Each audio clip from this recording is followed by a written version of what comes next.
Setelah PKI melakukan berbagai pemberontakan dengan melakukan penculikan jenderal-jenderal besar, pemerintah Indonesia kala itu tidak tinggal diam. Dengan mengerahkan Angkatan Bersenjata Indonesia untuk memerangi dan menangkap pimpinan di balik kuatnya pemberontakan yang dilakukan oleh PKI atau yang biasa kita sebut kejadian G30 SPKI. Salah satunya yaitu Letkol Untung Syamsuri, atau yang kerap kita dengar namanya Letkol Untung. Letkol Untung sebagai salah satu pemimpin gerakan 30 September, yang melakukan pemberontakan dan penculikan terhadap jenderal-jenderal besar pun tertangkap oleh TNI. Letkol Untung Syamsuri kala itu merupakan pemimpin pasukan Cakrabirawa, resimen militer yang menculik dan membunuh Dewan Jenderal TNI AD di Lubang Buaya, Jakarta Timur. Dikutip dari berbagai sumber, ia dilahirkan 3 Juli tahun 1926 di Desa Seruni, Kedung Bajul Kebumen. Ayahnya adalah seorang pedagang batik di Pasar Kliwon, Solo, milik orang keturunan Arab. Sejak kecil ia menjadi anak angkat pamannya, yakni Syamsuri. Beruntung Kusman bisa merasakan sekolah dasar di Ketelan, meski tidak seelit HIS atau ILS.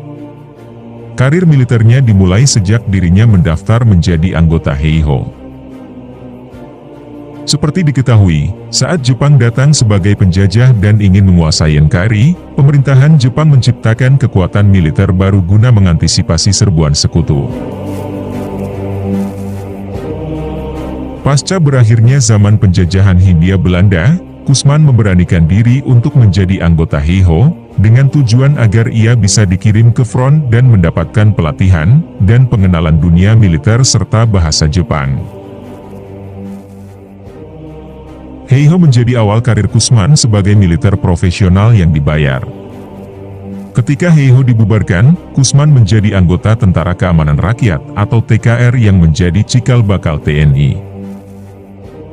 Mereka kemudian disebar ke berbagai instalasi perang milik tentara Jepang.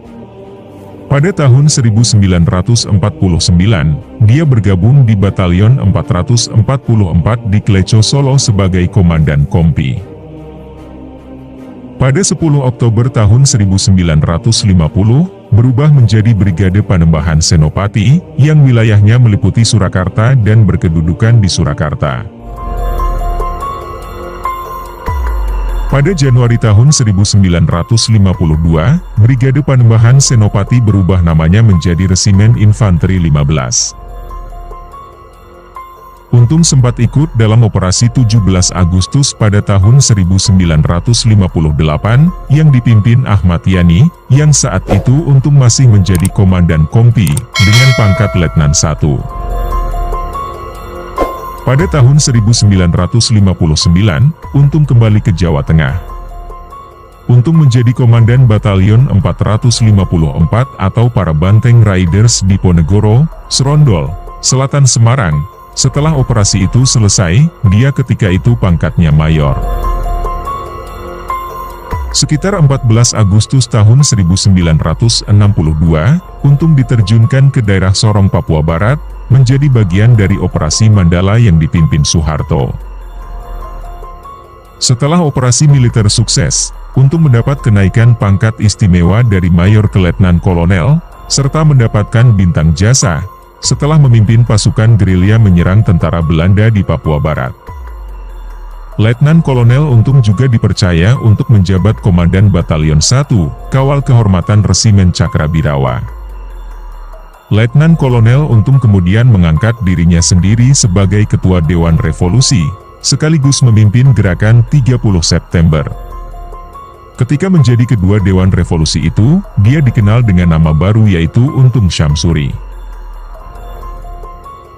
Letkol Untung yang menjadi komandan operasi saat pemberontakan G30 SPKI itu lantas melarikan diri ke berbagai daerah. Untuk menghindar dari pengejaran aparat yang sedang gencar-gencarnya melakukan sweeping kepada pengikut PKI di seluruh Indonesia. Nasib baik pun tidak berpihak kepada Letkol Untung. Dia tertangkap di kota Tegal saat melarikan diri menggunakan bus. Saat itu Untung tidak menyadari jika ternyata di dalam bus tersebut ada tentara yang sedang menyamar. Alih-alih dia melompat dari bus untuk menghindar dari tentara tersebut, namun Letkol Untung justru menabrak tiang listrik di pinggir jalan. Warga sekitar yang melihat kejadian itu mengira bahwa Letkol Untung adalah copet yang kabur dari bus.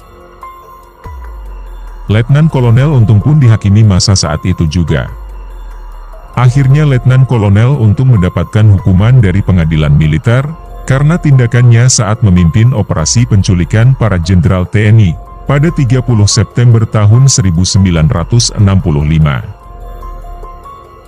Untuk mengadili Letnan Kolonel Untung, maka diadakan Mahkamah Militer Luar Biasa yang diadakan di Gedung Badan Perencanaan dan Pembangunan Nasional.